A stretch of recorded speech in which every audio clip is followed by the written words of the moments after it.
Mesdames, Messieurs, bonjour et bienvenue à cette nouvelle édition de votre émission Entretien exclusif sur Echo 237. Nous avons le privilège et l'honneur de recevoir pour cette autre édition une personnalité qui a marqué la scène sociopolitique au Cameroun depuis plusieurs décennies. Il se fait appeler le sentinelle de la République pour ses actions politiques posées depuis qu'il est engagé dans cette activité. C'est l'un des hommes politiques qui a été aux côtés de Georges Anissé Ekane, quelques mois avant l'élection présidentielle, avant qu'il ne lance l'initiative de l'Union pour le changement qui investit le président Issa Chiroma Bakary du FSNC. Mesdames, Messieurs, vous pouvez deviner de qui il s'agit. Nous avons le privilège et l'honneur de l'accueillir une fois de plus. Il s'agit bel et bien de Cyril Sambaka. Président, bonjour. Bonjour, c'est toujours un plaisir d'échanger avec vous. Nous l'avons fait avant les élections présidentielles, nous le faisons après les élections présidentielles. Je voudrais déjà vous adresser au nom d'Echo 237 toutes nos condoléances. On sait à quel point vous étiez proche de Georges Anissé Ekane avant qu'il ne disparaisse, ou alors avant qu'il ne décide de s'engager aux côtés de Issa Chiroma Bakary. Vous partagez pratiquement la même vision. Je dois dire qu'on a partagé tout jusqu'au bout.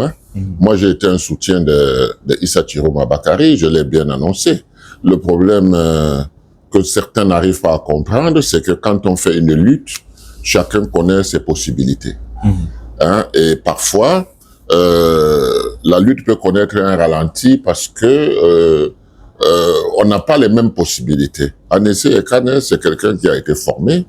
C'est quelqu'un qui a été formé pour un certain nombre de choses.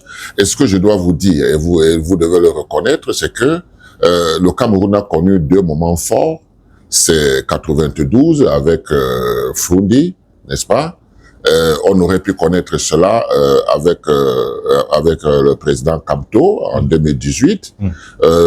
Mais chemin faisant, nous nous sommes rendus compte que la vieille garde était nécessaire. Et Issa Chiroma faisait partie de cette vieille garde, Anissé Ekane, Ndjekam Tchameni, moi-même, pour comprendre comment les choses se passent dans le pays et des stratégies qu'on peut développer. Or, dans cette affaire, il y avait beaucoup de stratèges, mais c'était des stratèges que les autres ont appelés de la vieille garde qui devaient même s'effacer. Non, nous nous rendons compte qu'il a fallu que cette vieille garde se mette en selle pour que le pouvoir soit terrassé. Donc, c'est quelque chose qu'il faut retenir. C'est un grand sacrifice. Et je peux même dire que nous avons travaillé de manière désintéressée. Ce n'était pas pour nous, mais c'était pour le pays. C'était pour préparer la jeune garde afin qu'elle puisse se saisir de leur rôle. Oui, vous l'aviez toujours dit, je me souviens, lors des interviews précédentes, d'ailleurs vous le disiez à haut et fort à ceux qui voulaient l'entendre, que vous ne le faites pas pour vous, et on a vu dans vos actions. Dites-nous, quel est le ressenti justement que vous avez eu lorsque vous avez appris officiellement le décès d'Anissé Ekane? Disons que j'ai été choqué. J'ai été choqué d'autant plus que je sortais d'un voyage à l'étranger où je suis allé voir mes petits-enfants, ma famille, qui s'y trouvent, mes enfants, et m'occuper un peu de ma santé parce que je me sentais pas très bien. Donc, j'ai dû prolonger un peu parce que j'avais certains examens à compléter. Et je suis arrivé à Douala par un vol venant de Kigali et nous avons atterri à midi. Bon, alors, entre-temps, il faut aussi avouer que j'étais en contact avec Maître Sim, qui est l'avocat, oui. Et j'avais donc de temps en temps des rapports de l'heure de la situation et il me disait véritablement que Ekane était délaissé et que c'était très très difficile pour lui. Déjà, lui, Maître Sim, de voir ce guerrier-là dans cette situation. Donc, je comprends toute cette souffrance et j'arrive le dimanche. Et le lundi matin, Ekane était décédé. Oh là là. Ce qui veut dire que mon choc est tellement violent que je n'ai pas eu le temps de le voir. Bon, j'ai eu de ses nouvelles, certes, mais je n'ai pas eu la possibilité de le voir. J'espère que dans les jours qui suivent, je pourrai voir Ndjekam, je pourrai voir les autres. afin de m'enquérir de leur situation et de leur dire que nous sommes ensemble de tout cœur. Oui, quand avez-vous parlé à Anissé Kané pour la dernière fois? Je veux dire, une manière de le voir avant tous ces événements. Mais le jour où on l'arrête, jour où on l'arrête, nous avions rendez-vous 20 minutes après. Quand il m'a appelé au téléphone, il m'a dit voyons-nous, c'est urgent, dans 20 minutes. Je lui ai dit, OK, je cours donc ici à la Chaumière, l'attendre. Je l'ai attendu en vain. Il n'est pas arrivé et c'est par la suite que j'apprends que il a été arrêté à la gendarmerie et que même il se retrouve à Yaoundé. J'ai dit, mais il est parti à Yaoundé comment? Parce que moi qui étais avec Ekane tout le temps, ben, je lui avais interdit complètement de prendre le bus. Parce que on se sentait mieux dans le train. Alors, faire cette route-là, est-ce qu'il avait son masque? Est-ce que, vous savez, Ekane a fait une maladie qu'on appelle Covid. Tout à fait. C'était un Covid long. Donc, ça a eu des séquelles. Et il compensait ça par cet appareil qui non seulement donnait de l'oxygène, mais enlevait le gaz carbonique. Donc, vous voyez que c'est un appareil personnalisé. Et je n'ai jamais compris pourquoi on dit qu'il y a l'oxygène. Il ne suffit pas d'avoir l'oxygène. Il faut aussi dégager le gaz carbonique. Donc, ce sont des appareils personnalisés. Et de plus en plus, on le voit. Donc, ça m'a fait tellement mal que le jour où j'arrive, le lendemain, Ekane est déjà parti. Voilà, donc c'est la dernière fois que nous avons eu à parler, c'était au téléphone et c'était le jour de son arrestation. Je précise justement à l'attention des téléspectateurs qui nous regardent que vous êtes engagé auprès de Georges Anissé Kané dans l'initiative du groupe de Douala. Plusieurs mois avant l'élection présidentielle, il était question justement de trouver un candidat consensuel de l'opposition que vous deviez présenter à la population pour qu'ils puissent affronter le candidat du RDPC. Bon, il y a eu beaucoup d'autres événements qui se sont présentés. Finalement, vous avez basculé plutôt vers l'initiative de l'Union pour le changement, initiée toujours par Anissé Kané. Vous l'aviez dit tout à l'heure que vous avez également soutenu le même candidat. C'est-à-dire Issa Chiroma Bakari. Oui. Oui. Malgré le fait qu'au départ, quand même, vous aviez estimé que il n'était pas question, justement, d'accorder son soutien officiellement à un candidat. Ah non, c'est donc ça qui est dommage parce que, vous savez, la vie politique est faite de stratégie. Tout à fait. Et Kané, Anissé et moi, on s'entendait beaucoup. Et les moments que nous avons passés ensemble, on a beaucoup échangé. Et je l'ai connu profondément pendant cette période-là de lutte-là. Je l'ai connu profondément. Et c'est pour ça que je vous ai dit dès le départ que dans une lutte, chacun connaît, n'est-ce pas, ses possibilités. Tout à fait. Et moi, avec le groupe de Douala, nous avions convenu que c'était un candidat consensuel qu'il fallait bâtir, mais autour des candidats. Tout à fait. Or, nous avons été complètement déçus. Et Ekane m'avait prévenu. Il avait ce sixième sens-là, ce flair-là. Il m'avait dit, cette histoire ne va pas marcher parce qu'il y a beaucoup de gens qui cherchent leur strapontin et qui ne sont pas des vrais guerriers. Donc, on va se battre pour que ceux qui acceptent, nous avons même fait un programme minimum commun, un programme de refondation. Et il n'y a que Issa Chiroma qui l'a accepté. Tout à fait. Vous comprenez? Les autres ont commencé à nous poser la question de savoir qui êtes-vous? Pourquoi vous ne vous présentez pas vous-même? Ils savent pas ce que c'est que l'altruisme. Ils savent pas qu'il y a des gens qui sont capables, n'est-ce pas, de laisser passer. Nous voulions tout simplement que l'opposition se mette en rang serré. Ça n'a pas été possible. Donc le peuple qui, lui, nous interpellait tous les jours pour nous dire où est-ce que vous en êtes? Et Kane m'a dit, Sam, cette histoire-ci, il faut faire ça avec le peuple. Il faut faire ça avec le peuple. Et c'est là donc précisément où moi j'ai dit qu'il ne faut pas baisser la garde. Il est possible qu'à la dernière minute, que les candidats puissent se mettre ensemble. Ce qui n'a pas été le cas. Ce qui n'a pas été le cas, j'ai continué à travailler. Dans ce sens-là, je dis, l'Union pour le changement, oui. Mais le groupe de Douala ne doit pas mourir. C'est-à-dire que nous devons continuer. Donc, mais vous avez rejoint, je veux dire, vous avez rejoint l'initiative, justement, du soutien à la candidature d'Issa Chiroma Bakary à la dernière minute, tardivement. Parce que vous n'y croyez pas vous-même. Non, parce que j'ai échoué. Ah, ok. Vous comprenez? Oui. Et parce que Ekane avait raison. C'est-à-dire que n'attendons rien de ces gens, ils feront rien. Moi, je dis non, il faut garder espoir. Tout à fait. Mais avancer, parce qu'il ne faut pas qu'à la dernière minute, que nous soyons surpris. C'est pour ça que je les ai rejoints à la dernière, tardivement, pour dire qu'effectivement, on a tout essayé, j'en suis témoin, j'ai même continué, mais je me rends compte que le candidat du peuple, c'est Issa Chiroma Bakary. Et je l'ai bien dit, et on s'est revus ici, on a discuté, mais comme ils avaient pris déjà une avance, mais moi, j'ai laissé qu'ils continuent avec cette avance, tout en apportant mon appui et en disant que je suis le témoin de tout ce que nous avons entrepris pour qu'on ait un candidat consensuel. Le seul candidat consensuel qu'on a pu avoir, c'est Issa Chiroma. Et beaucoup de la société civile se sont ralliés à cela. Oui, tout à fait. Donc, il convient que je restitue les choses comme elles sont. Nous n'avons jamais eu une fracture. Nous avons eu, n'est-ce pas, à nous disperser, c'est-à-dire aller dans de deux chemins différents. Moi, je reste sur le chemin de la négociation, et le chemin de la négociation, effectivement, a échoué. C'est le chemin du changement qui a fonctionné. C'est pour cette raison que mon adhésion pour le vote de Issa Chiroma était tardif.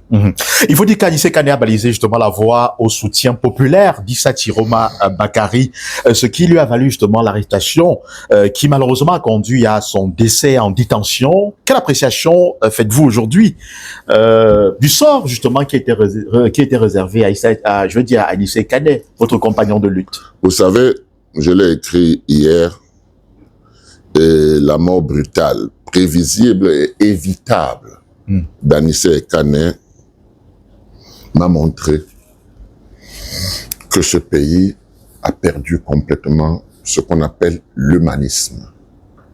Ce n'est pas parce que quelqu'un n'a pas les mêmes idées que vous devez le conduire comme ça, ipso facto à la mort, étant entendu qu'on savait très bien le déficit que Ekane avait, mais qu'il compensait par un appareil personnalisé qui lui permettait, n'est-ce pas, de revenir. Tout à fait.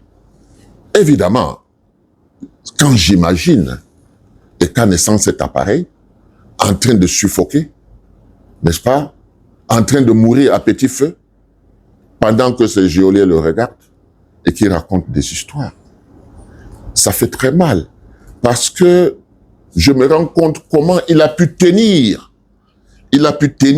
pendant toute cette période-là, alors qu'un autre n'aurait pas résisté 3 jours. Mais c'était un homme de combat. C'était un homme qui avait foi en quelque chose. Et Kane, comme je disais, dès que j'ai appris son arrestation, je me suis dit, voilà un autre Martin Luther King. Voilà quelqu'un, voilà un autre Yondo Black qui est monté au sommet de la colline et a vu la terre promise. L'essentiel, c'est de poursuivre le combat. L'essentiel, c'est que le peuple, lui, comprenne que désormais, il ne pourra pas se libérer facilement, mais la terre promise est là, le chemin a été tracé. Est-ce que quand vous avez entendu, vous avez eu vent justement de l'arrestation d'Anissé Kane, vous vous êtes dit, j'ai peut-être échappé de justesse, vous aurez pu être avec lui, non? Vous en tant que compagnon? Non, je n'y ai même pas pensé. Je n'y ai même pas pensé. Je me disais, bon, ben, ils n'ont qu'à nous arrêter tous. Voilà ce que je me suis dit. Bon, on ne m'a pas arrêté. Ce n'est pas une situation qui devrait m'attrister ou de me réjouir. J'ai dit, on ne sait pas. Avec un régime comme celui-là, on ne sait jamais. Donc, l'essentiel, c'est de dire ce qui sort du fond de moi-même. Cette tristesse, n'est-ce pas? De voir des gens qui pensent le bien de leur pays être traités comme ça. Vous voyez? C'est la même chose pour moi. Je n'ai jamais dit que je pensais du bien de la situation que nous avons. J'ai toujours dit que ceux qui se sont trompés en pensant que ce régime-là pouvait changer il se trompe. Si c'est les strapontins qu'il cherche et il parle de gouvernement d'union nationale, le Cameroun n'a pas besoin de gouvernement d'union nationale. Le Cameroun a besoin de refondation. Il faut que ce soit clair. Le Cameroun a besoin de refondation. Le gouvernement d'union nationale, c'est pour contenter des gens qui vont prendre des extrapontins, mais ils vont rien changer. Et puis, ma foi, vous avez vu ce gouvernement-là qui, 6 ans, n'a pas été changé. Dites-moi, des gens qui sont là depuis 20 ans, 30 ans, mais ils ont mis leur titre foncier. Vous les voyez céder leur place à l'opposition? Ben non, ils ne le feront pas. Maintenant, celui qu'on dit qu'il a gagné les élections, ben on ne le sent pas dans tous les pays du monde. Pour vous, qui a gagné cette élection? Je ne me pose pas la question parce que je n'étais pas acteur partie prenante. Mais j'ai vu ce que tous les Camerounais ont vu. Que quelque chose a bougé, quelque chose a changé. Vous comprenez? Donc, pour moi, j'étais pour le recomptage. Vous comprenez? Parce que quelque chose est flou dans tout ça. Et moi-même, j'ai déjà fait des élections. Je sais comment ça se passe. Je sais qu'il y a beaucoup de tricherie. Mais est-ce que l'opposition également n'a pas failli quelque part? Mais l'opposition a failli. C'est-à-dire au niveau justement des scrutateurs dans les bureaux de vote. Mais écoutez, je vais vous dire, la loi ne prévoit pas que vous ayez forcément des scrutateurs. Mais ce que la loi dit, c'est que si vous êtes candidat, vous avez droit à un procès verbal. Tout à fait. D'accord? Et la loi le dit parce que le président du bureau de vote, en constatant qu'il n'y a pas un candidat qui est représenté, doit pouvoir désigner parmi les électeurs quelqu'un qui va le remplacer. Donc, il aura droit à son procès verbal. Tout à fait. Donc, quand on dit que vous n'êtes pas venu, vous n'avez pas de gens, tout ça là, c'est de la rigolade. C'est pas sérieux. Et l'ECAM a le devoir de remettre, quand vous êtes absent dans un bureau de vote, de vous remettre votre procès verbal. Mais l'opposition en allant à cette élection connaissait comment fonctionnait l'ECAM. C'est pas la première expérience. Mais c'est justement c'est pour cette raison qu'on voulait les mettre ensemble. Vous pensez que c'est notre expérience. Personne ne va nous enlever cette expérience. Nous avons l'expérience depuis les années 90. Personne ne va nous enlever cela. Et puis vous avez vu, quand on baisse un peu les bras, rien ne marche. Quand on revient en force en 2025, quelque chose bouge. Ça veut dire quoi? Ça veut dire que il faut que les gens se mettent ensemble. Il ne faut pas que les gens s'insultent. On dit, vous êtes vieux, vous avez échoué, qu'est-ce que vous voulez? Vous qui êtes jeunes, vous avez fait quoi? Nous devons travailler avec les jeunes. C'est une course de fond. Il faut toujours retenir que la politique, c'est une course de fond. Il y a le relais. Il y a le relais. Mais on ne peut pas gagner une course de relais si on n'a pas pris le témoin. S'il fallait peut-être faire un rapprochement avec l'Union pour le changement de 92, qui avait justement porté Lee John Fondi au sommet justement je vais dire, à la tête de l'opposition, comme leader de l'opposition, et qui a connu les résultats que nous connaissons tous. S'il fallait justement faire un rapprochement avec 2025 et 92, est-ce qu'on a régressé ou on a progressé? Vous savez, moi je ne discuterai plus jamais sur les scores tant que le système électoral ne sera pas refait. J'entends même des gens dire qu'il y a eu abstention. Il y a eu abstention. Il y a un engouement terrible. C'est les fichiers de l'ECAM qui sont mauvais. On parle de 4 millions seulement. Je dis que c'est les fichiers de l'ECAM qui sont mauvais. Il y a eu un engouement terrible. Vous avez vu, pendant cette période-là, il y a eu les Camerounais ne sont pas inscrits. Les Camerounais n'ont pas de carte d'identité. Les Camerounais n'ont pas de carte d'électeur. Même l'ECAM ne favorise pas les inscriptions. Vous pensez que les Camerounais qui doivent penser à nourrir leur famille vont abandonner leur poste de travail pour aller se faire inscrire? Et quand on leur dit de faire le week-end, ils ne peuvent pas faire le week-end. Quand on leur dit de proroger, n'est-ce pas, au-delà de 17 heures pour que ceux qui travaillent puissent venir s'inscrire, ils ne le font pas. Donc, vous comprenez que les 8 millions et tout ça là, c'est du fictif. Mais les gens se plaisent à dire que il y a eu abstention, il n'y a eu aucune abstention. Les gens qui avaient la possibilité de voter, les autres cartes étaient des cartes fictives. Les gens qui ont eu la possibilité de voter sont allés voter. Et ils sont allés voter massivement parce qu'ils voulaient le changement. Alors, ceux qui nous soulèvent aujourd'hui qu'il y a eu abstention, ce sont des gens qui ont été vomis, tout simplement. Non, il n'y a pas eu abstention, il y a eu engouement. Est-ce que les Camerounais regardent tout ce qui s'est passé avec les contestations qu'on a observées après cette élection-là? Il y a une opinion qui estime que leur voix n'a pas été prise en compte dans cette élection-là. Est-ce que, au regard de tout cela, les Camerounais seront encore motivés d'aller à une élection au Cameroun? Il n'y a pas autre chose à faire. Il n'y a pas autre chose à faire. Les Camerounais doivent tout simplement comprendre que cette fois-ci, le frein, à la différence peut-être de 92, a été les leaders des partis politiques, c'est-à-dire les candidats. C'était ça le frein. Parce qu'ils ont apporté leur concours à l'ordre établi, n'est-ce pas? Ils ont tourné le dos au changement. Le changement a été incarné par Issa Chiroma Bakari. On lui a trouvé tous les noms d'oiseaux, mais le peuple, lui, il l'a choisi par rapport aux autres. Donc, à partir de ce moment, si on est démocrate, on tire sa révérence et on dit, voilà, c'est Issa que le peuple a choisi. Ça veut dire que s'ils s'étaient mis ensemble, tous les leaders de l'opposition, ça aurait été différent. Ça aurait pu être différent. Mais comme vous savez, dans ces choses-là, les tractations se font avant. Tout à fait. Donc, on se retrouve dans une histoire où on est enfermé. On ne peut pas bouger. Ben, nous, on le sait par expérience. Nous avons eu des leaders dans ce pays.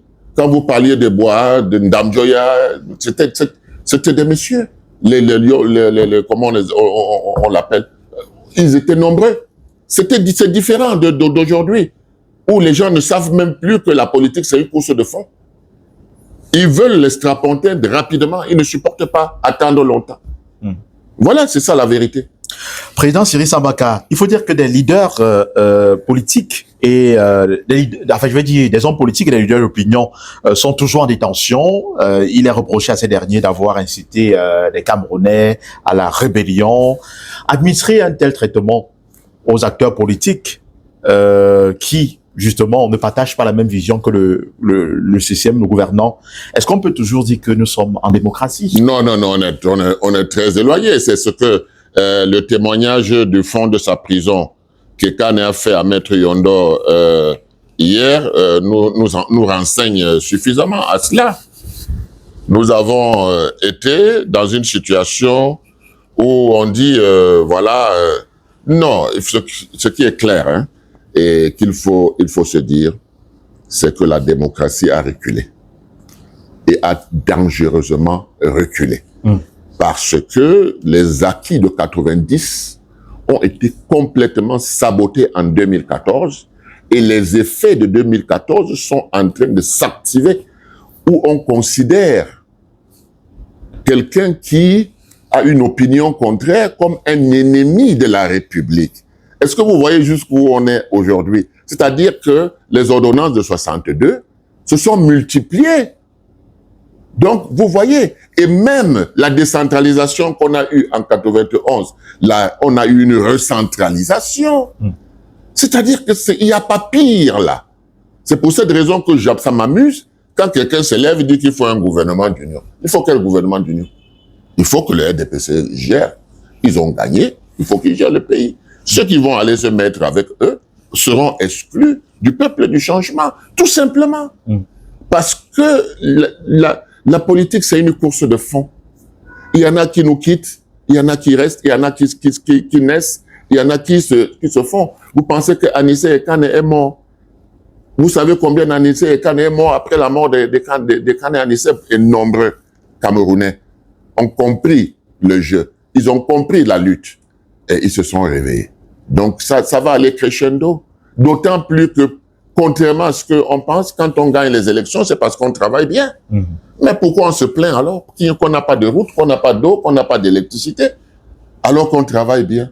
On travaille bien parce qu'on a fait 6 ans, alors que d'habitude, tous les 3 ans, on faisait un remaniement ministériel, mais on a fait 6 ans. On ne souffre pas parce qu'on a un secrétaire général à la présidence qui a 14 ans au même poste. Ça veut dire que ça marche bien pour eux. Maintenant, quand on regarde tout ça, on se dit où est-ce qu'on va? Parce qu'il ne faut pas oublier qu'il y a les autres pays africains. Il ne faut pas oublier que la Centrafrique, qui sort de la guerre, est en train de penser un contournement avec les tracasseries qu'ils subissent sur le Cameroun. Donc vous voyez que même ceux qui rentrent de l'argent gratuitement au Cameroun, il y a des problèmes. Donc, on ne sait pas où on va. Voilà. Revenons justement sur le décès de Georges Anissé Kané. Le ministre de l'administration territoriale, Paul Atangadi, lors d'une interview accordée à un média, a déclaré que Anissé Kané ne peut pas être considéré comme un martyr. Que vous suscite une telle déclaration du MINAT? C'est de la rigolade. Moi, je le dis, il le dit pour préserver ses intérêts à lui. Mais c'est pas à lui de juger qui est martyr ou pas. Tout simplement, ce que Anissé a subi rentrera dans l'histoire du Cameroun. Et si c'est pas eux qui vont le consacrer en martyr, un jour il sera consacré en martyr. Vous pensez que les Wandji, Ernest et autres ont déjà été consacrés? Non. On a enlevé un certain nombre de choses, on les a pas encore consacrés. Et Kané Anissé, lui, il rentrera dans le Panthéon. Vous montez, vous descendez, ça sera fait ainsi. Parce que la souffrance qu'il a faite pour délivrer le peuple, pour amener ceux qui gouvernent à comprendre que les choses doivent changer, ben, un jour, ça sera lui. Donc, vous voyez, moi, j'étais au deuil, comme je vous disais, de Yondo Black. Il y avait aucune autorité. Ils ont saboté. Oui. Ils sont pas venus. Ils sont pas venus, mais qu'est-ce que ça a changé? Vous savez ce que les avocats ont fait? Ils ont été formidables. Les avocats ont consacré Yondo Black. Le peuple a consacré Yondo Black. La reconnaissance est là. La reconnaissance du peuple c'est celle-là qui est importante. La reconnaissance de son corps, c'est celle-là qui est importante. Ce n'est pas que les autorités viennent se mettre là. Non. Moi, je pense que le deuil de Yondo Black s'est très bien déroulé, avec même l'absence de ces gens. Voilà, on reviendra également justement sur ce que vous retenez de cet homme-là, mais je voudrais vous poser la question, est-ce que vous pensez que la communauté internationale, qui est partenaire du Cameroun, le Cameroun a ratifié un certain nombre d'accords avec que ce soit l'ONU, l'Union africaine, et ainsi de suite, est-ce que vous pensez que la communauté internationale a suffisamment joué son rôle, c'est-à-dire le rôle d'apaisement dans cette crise post-électorale, puisqu'on a aujourd'hui encore des leaders politiques en prison, on a Parfait Vroom, Tianko Dengue, on a Djokam Tchabeni, on se sera attendu peut-être qu'après le décès d'Anissé Kané, que ces derniers soient libérés. Même pas au décès d'Anissé Kané. Après leur proclamation du résultat, ils devaient libérer tout le monde puisqu'ils ont atteint leur objectif. Ils devaient libérer tout le monde. Ben, ils le font pas. Et j'apprends même qu'on continue à arrêter. Ben, ça veut dire qu'il y a un autre calendrier, il y a autre chose. On continue à arrêter. Anissé Kané ne devait pas mourir en prison. N'est-ce pas? Il serait pas mort, il serait avec nous actuellement. Djokam Tchabeni même, il est hyper tendu. Hein? Je ne sais pas quels sont les soins qu'on lui affecte là-bas. Je l'ai pas encore vu et je le verrai. Donc, c'est très embêtant, n'est-ce pas, d'être dans un pays où on ne tire pas des leçons de ses échecs. Vous pensez que la situation du Cameroun qui se dégrade de jour en jour est du fait de quoi? Mais de la mauvaise gouvernance. On ne tire pas des leçons. Non. On dit, bon, d'accord, on va faire la décentralisation. On bloque la décentralisation. On garde des ministres 30 ans. Mais ça s'est vu où ça? Dans quel pays? Le Cameroun va battre les records de la médiocrité. Vous comprenez? Ça nous fait honte. Nous avons honte. Parce que le décès d'Anissé Kané a fait le tour du monde. Mais la communauté internationale, en Inde, on en parlait. En Inde, on en parlait. La communauté internationale, vous savez ce qu'ils sont en train de faire? Non, il faut pas dire ça. Il y a quelque chose qui va être fait. Ne pensez pas que ça va se passer comme ça. Il y a quelque chose qui va être fait. Les avocats sont en train de s'en occuper. La famille est en train de s'en occuper. Le Manidem est en train de s'en occuper. Il y a des choses qui doivent être faites. Il y a des choses. Personne ne demande pardon après avoir fait ce qu'on a fait à Anissé et Kané. On trouvait plutôt des gens qui disent qu'ils peuvent acheter le cercueil. Vous vous rendez compte de l'inhumanité dans laquelle nous sommes en train d'entrer? Non, nous ne voulons pas ça pour nos enfants. Nous ne voulons pas ça pour nos petits-enfants. Le Cameroun est meilleur que cela. Et nous avons connu un Cameroun quand bien même il y a eu la dictature d'Ahidjo. Ahidjo pensait au bien-être des Camerounais. Même si il a tué des Camerounais, on continue à tuer des Camerounais, mais on ne pense pas au bonheur des Camerounais. Ça, c'est quelque chose. Ahidjo avait compris qu'il fallait suivre le programme de l'UPC.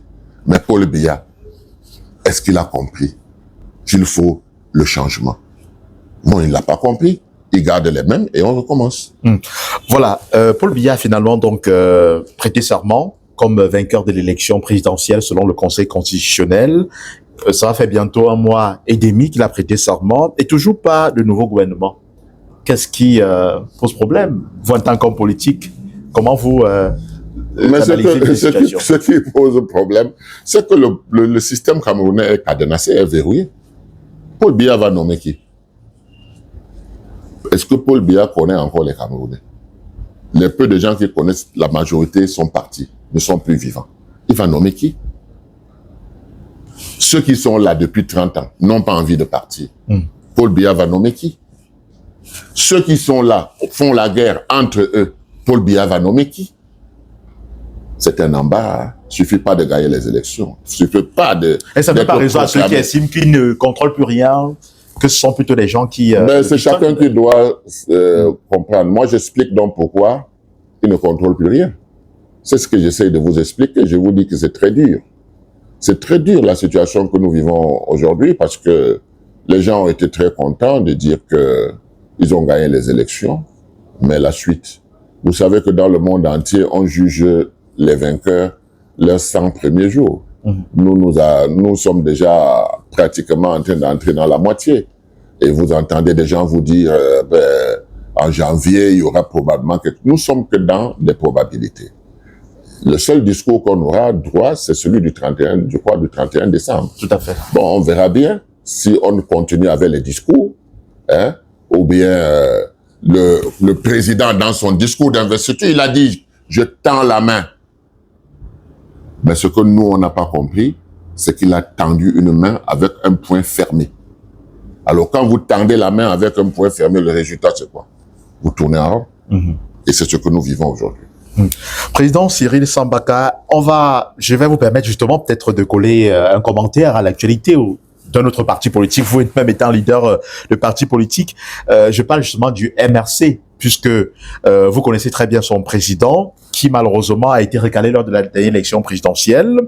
Quelle analyse faites-vous justement de la dernière actualité au sein du MRC, où la tenue de la convention qui devait aboutir à l'installation, je vais le dire, ou alors la réélection du professeur Maurice Kamto à la tête de ce parti a été interdite par les autorités de Yaoundé. En tant qu'homme politique, comment est-ce que vous analysez une telle actualité? Ben, disons que moi, je sais depuis longtemps que dans l'agenda du parti au pouvoir, Maurice Kamto représente un grave danger pour eux. Parce que Maurice Kamto a un soutien populaire qui ne se discute pas. Alors, ce qu'ils font aujourd'hui, c'est d'essayer de déstabiliser ce parti. Ce qui est dommage, c'est que c'est avec la complicité de certains partis de l'opposition. Moi, je dis, je condamne avec la plus grande fermeté tout militant. Laissez les citoyens bavarder, mais quand quelqu'un est militant, il n'a pas le droit, n'est-ce pas, de s'attaquer à un autre parti. Qu'il soit du MRC, qu'il soit du PCRM, qu'il soit du SDF ou bien de l'AFP, ce n'est pas ça le but d'être un militant. Laissez les gens qui ne sont pas militants se faire la guerre, ça peut se comprendre. Mais le professeur Kamto est celui qui a commencé à ouvrir les yeux aux Camerounais. C'est celui qui a commencé à faire lire un certain nombre de choses aux Camerounais, notamment les textes. Et ça, c'est un apport phénoménal. Il faut le dire. Maintenant, on peut être d'accord avec lui ou ne pas être d'accord avec lui, mais on ne doit pas essayer de le salir. Parce que j'ai déjà entendu toutes sortes de choses qui se disent. Et moi, je pense que ça, ce sont des manœuvres du parti au pouvoir pour diviser les Camerounais. Et si les Camerounais tombent dans ce piège, ils finiront par manger du sable, les Camerounais. Vous comprenez? Parce que ce n'est pas ça l'avenir du Cameroun. L'avenir du Cameroun, c'est de voir ses fils et ses filles prendre chacun ce qui est positif chez lui pour le mettre ensemble pour bâtir une nation. C'est de voir nos enfants parcourir tout le territoire camerounais dans les colonies de vacances pour apprendre la langue de l'autre, pour apprendre les coutumes de l'autre et partager les siens. Voilà le Cameroun qui nous fait plus de 200 ethnies. Voilà le Cameroun qui nous fait beaucoup de régions, qui nous donne une Afrique en miniature. Comment nous l'exploitons? Nous l'exploitons dans le sens négatif. Et moi, Sambaka, j'ai dit, arrivera un jour où on comprendra où nous devons nous orienter pour que ce pays devienne ce pays béni de Dieu et que les Camerounais puissent jouir de tout le trésor humain, matériel, sous-sol, etc. Qu'est-ce que Dieu n'a pas donné au Cameroun? Mais qu'est-ce que les Camerounais en font? Voilà la question fondamentale. Et ceux qui veulent rester éternellement au pouvoir, ils auront à rendre compte. Parce que ce n'est pas sérieux que nous soyons là. L'électricité va se couper. On ne sait même pas si on aura de l'eau. Les routes sont mauvaises. Et partout, les routes sont mauvaises au Cameroun. Pourquoi? Parce que nous refusons la décentralisation. Elle a été consacrée en 91 à la réunion tripartite. Combien d'années aujourd'hui? On ne fait plus rien. On est là, on attend tout de Yaoundé. Et comme le président parle quand il veut, on attend le jour où il va parler. Les interprétations se font comme elles veulent. Ceux qui sont au pouvoir prient Dieu tous les jours pour que rien ne bouge et qu'ils gardent leur position. Et le peuple là, il souffre. Donc vous allez me dire que ce peuple-là n'est pas conscient pour aller voter. Ce peuple n'a pas les moyens d'aller voter. C'est ça la vérité. Tout ce qu'on met comme fictif là, les cartes qui sont entassées dans les bureaux de vote, on dit que les Camerounais ne sont pas venus voter. C'est pas vrai, c'est des cartes fictives qu'on utilise souvent pour les bourrages des urnes. Une question avant la toute dernière, ça concerne justement le candidat que vous avez soutenu à l'élection présidentielle, Issa Chirwa Bakary, qui se trouve en Gambie, d'après les dernières informations. Bon, c'est vrai qu'on a appris, c'est pas officiel, qu'il souhaiterait aller plutôt en France. Est-ce que c'est encore nécessaire de tenir tête justement au régime de Yaoundé lorsqu'on sait que le Conseil constitutionnel a déjà proclamé son vainqueur et qu'il a déjà prêté serment? Est-ce que l'élection présidentielle n'est pas désormais derrière nous? Vous savez, l'élection présidentielle, ce sont les gens du RDPC qui ont l'habitude de le dire. Dès que ça passe, ça recommence. Donc moi, je ne sais pas comment je vais dire que l'élection présidentielle est derrière nous, alors que ceux mêmes qui gouvernent disent que dès qu'ils ont pris, le lendemain même, il y a déjà une autre élection qui doit se préparer. Puisque le deuxième qui était proclamé comme deuxième de cette élection revendique toujours la victoire. Vous savez, il faut qu'on soit sérieux. Moi, je n'étais pas dans les méandres de cette préparation de celui qui dit qu'il a gagné. Moi, je suis comme tous les Camerounais, j'ai observé à la télévision, j'ai observé dans mon quartier, j'ai vu qu'il a gagné. Et je l'ai dit. Maintenant, c'est tout le Cameroun qui a voté, mais partout, dans tout le Cameroun, l'impression que j'ai, c'est que c'était la même chose partout. Donc, à partir de ce moment, que ceux-là qu'on a proclamés vainqueurs et qui ont l'habitude de dire qu'après une élection commence une autre élection, ben, pourquoi est-ce que ce monsieur qui serait actuellement en prison s'il était resté au Cameroun, n'est-ce pas, ne chercherait pas à gagner des élections, même si c'est à venir? Vous voyez comment on élimine au fur et à mesure tous les gens qui peuvent être des véritables adversaires politiques. Vous voyez, ça c'est pas bien pour la démocratie. Ce n'est pas bien pour notre image. Parce que ce qui se passe aujourd'hui nous amène à penser que nous étions mieux quand on était dans le parti unique. Vous voyez? Parce que dans le parti unique, la messe était dite. Aujourd'hui, on nous fait croire que nous sommes en démocratie, nous sommes dans le multipartisme et on n'arrive pas, même les réunions, on n'arrive pas à tenir. Moi qui vous parle, ça fait 3 ans que le ministre de l'administration territoriale a décidé que c'est pas moi le président de l'AFP. Et il en a nommé un que personne ne connaît. Et vous voyez ce que ça peut faire. Moi, je me suis dit, mais moi, je travaille pour le Cameroun, je travaille pour les Camerounais. Si on m'interdit d'être le président de l'AFP, ça va pas m'empêcher de travailler pour le peuple. C'est pour cette raison que vous avez vu le groupe de Douala actif et tout, jusqu'à l'Union pour le changement qui est arrivé. C'est parce que nous croyons à la démocratie. Nous pensons que le verdict des urnes doit être celui-là qui doit nous guider. Mais si on fait dire aux urnes ce que les urnes n'ont pas vu, ça pose un problème à la démocratie. Ça pose un problème à la démocratie. Est-ce qu'un Issa Chirwa Bakary au Cameroun ne serait pas plus efficace qu'un Issa Chirwa Bakary qui a été déclaré deuxième à l'élection présidentielle en Gambie? Puisque certains sympathisants estiment qu'il serait préférable qu'il revienne. Si Anissé et Kane, si Ndjekam Tchamene, qui n'était pas candidat, sont en train de... l'un, paix à son âme, est parti par la faute de ce pouvoir. L'autre est encore embastillé avec les Voum et les autres, n'est-ce pas? Vous pensez que c'est Issa Chiroma qui serait logé à meilleur quoi que ce soit? Non. Vous voulez me dire, en d'autres termes, que pour faire une union pour l'apaisement, comme on dit, Issa Chiroma doit s'asseoir avec Paul Biya. Parce que c'était les deux qui étaient à ces élections, même si on prend donc les chiffres qu'on nous a donnés, que le Conseil constitutionnel nous a donnés, ça veut dire qu'il y a eu deux adversaires. Il y a eu Paul Biya, il y a eu Issa Chiroma. Tout à fait. Les autres ne comptent pas, c'est les gens de 1%. Effectivement. Ils ne comptent pas. Donc, qui peut apaiser? C'est l'un et l'autre. L'autre, oui. C'est les deux. Ce n'est pas ceux qui cherchent le strapontin pour être ministre demain. Ils ne peuvent rien apaiser parce qu'ils ne représentent plus rien. Les verdicts des urnes là qu'on a donnés, si on a triché au sommet, on n'a pas triché à la base. À la base, il n'y avait rien. Les Camerounais ont compris qu'il faut choisir l'un ou l'autre. Voilà les leçons qu'il faut tirer de cette élection et dire à ceux qui ont pensé que la coalition n'était pas une bonne chose, que le peuple leur a répondu que c'était ça la solution.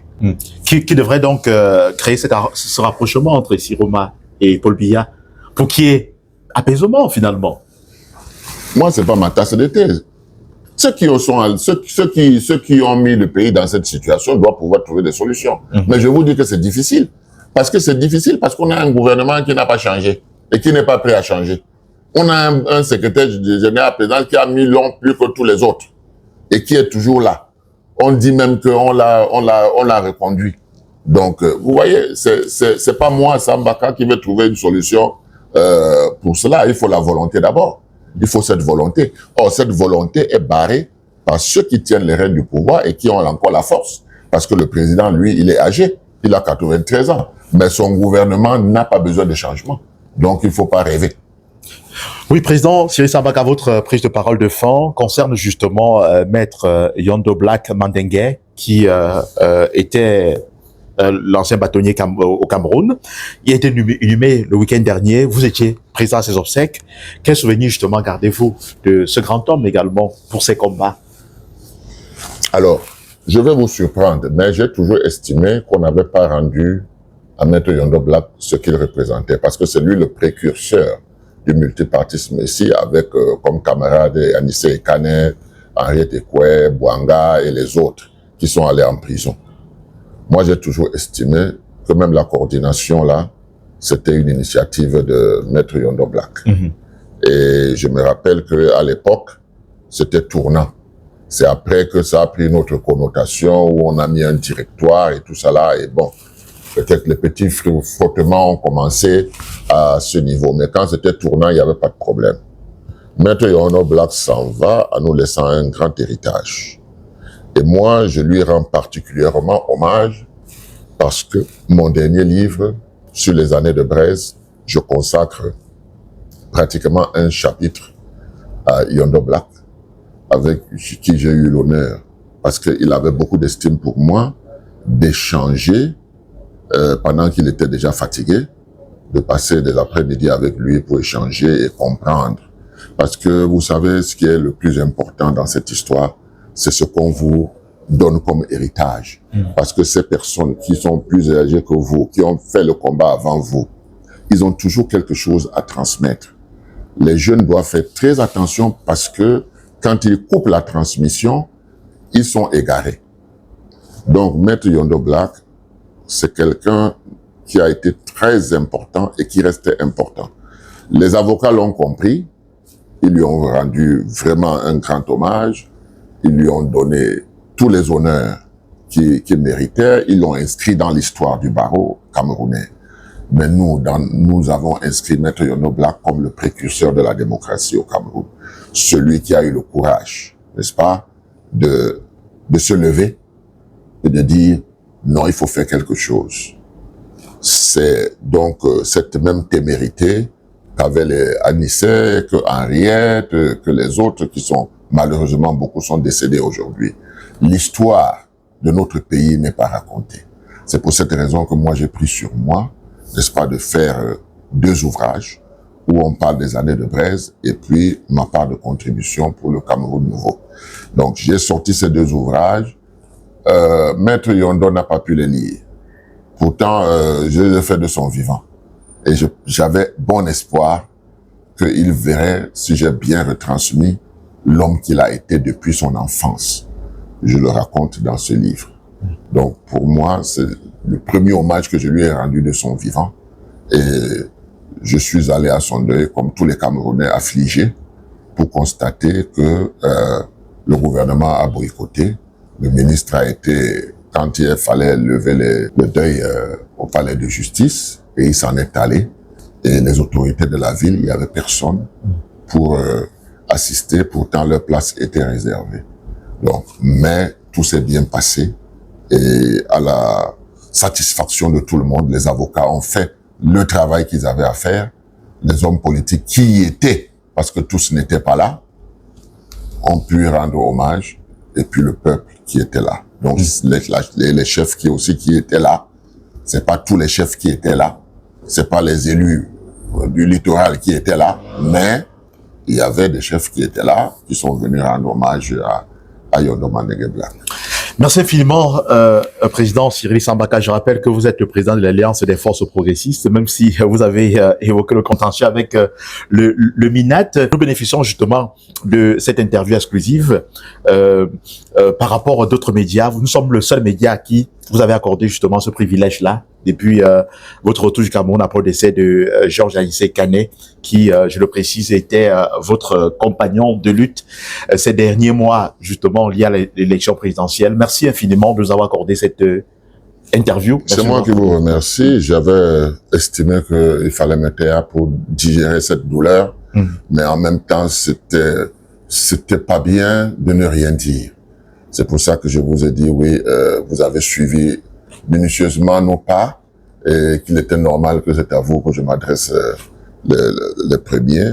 Bon, peut-être par la suite, je pourrais intervenir dans d'autres médias, mais je vous remercie d'être toujours là et de suivre parce que vous êtes les historiens du présent. Vous, les journalistes, il faut vous respecter dans cela. Vous êtes des historiens du présent et vous devez absolument dire les choses comme elles sont. Merci infiniment. Mesdames, Messieurs, merci à vous également de nous avoir regardés à la maison. Nous avons réalisé cet autre entretien en direct justement du restaurant La Chaumière, c'est à Bonapriso. Voilà, c'est un cadre magnifique et agréable. Nous vous invitons justement d'y faire un tour si vous êtes de passage à Douala. Vous n'allez pas le regretter. Il y a de la très bonne musique et aussi de la très bonne bouffe par ici. Merci de rester sur Echo 237, la chaîne de valeur. À très bientôt.